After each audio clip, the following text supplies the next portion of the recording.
السلام علیکم ګرانو کتونکو وختي په واتس اپ ګروپونو کې یو خبرو چلیدو او دا غرمه وه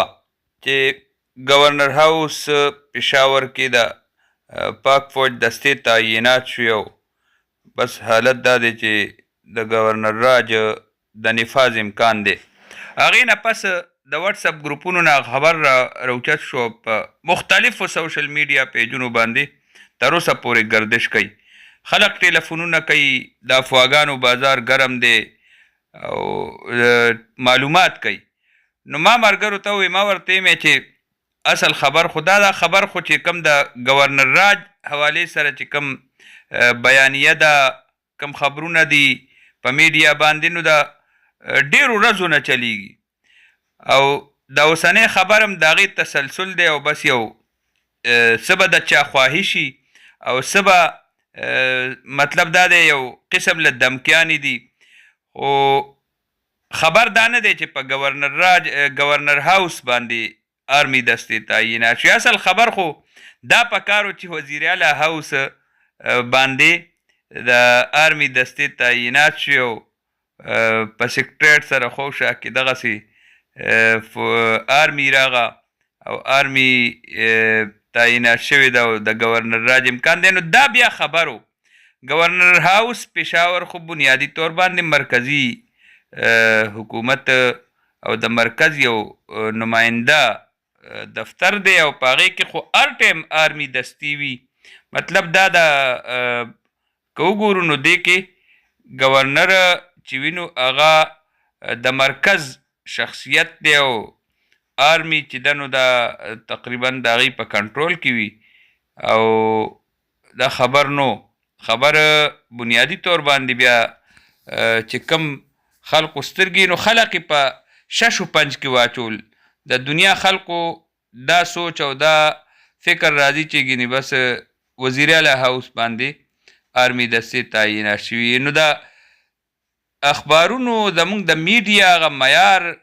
هغه شی هم نشته. بس غټ ډېرو صحافیانو هم بس د واتس اپ ګروپونو نه هغه خبرونه راویستل چې څنګه سیم ټو سیم چې څنګه وو په واتس اپ ګروپ کې ټیلیفون یې چاته نه دی کړی، چاته چینل یې نه دی کتلی، چاته ویب سایټ یې نه دی کتلی، نور چا صحافي ته ټیلیفون نه دی کړی، پېښور کې پریس کلب ته نه دی کړی، پېښور کې صحافي ته نه دی کړی چې یاره دا خبر چلیږي دا څه شی دی او عمقه شی راخیستی دی او په پیج لا په خپل اکاونټ لا په خپل ګروپ کې چلولی دی. نو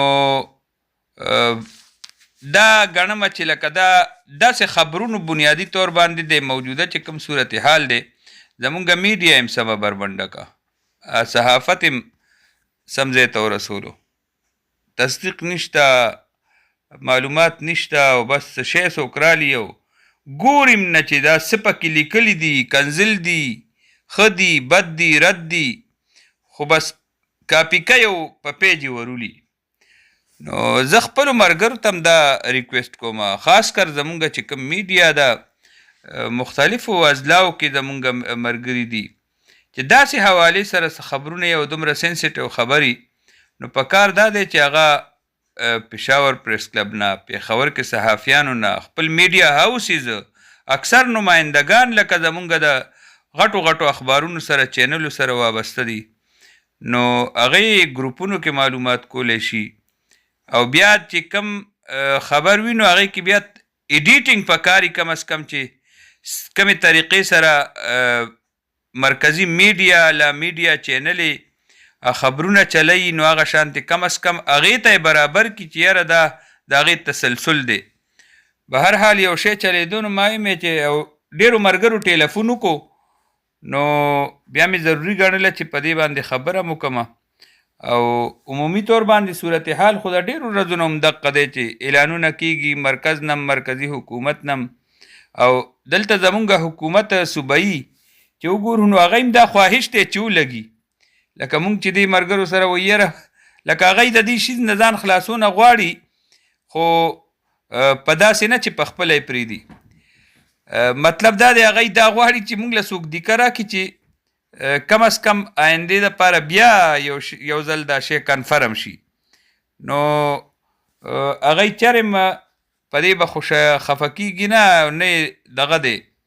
چې ځکه چې اوس څومره وخت تېرېږي نو دا ټرم مکملیږي او بل ټرم دپاره لکه څه بیانیه څه حالت داسې دغه په کار دی چې خلک به بیا ووټ ورکوي نو مظلوم ثابتېدو دپاره د هغه هم دا خواهش دی چې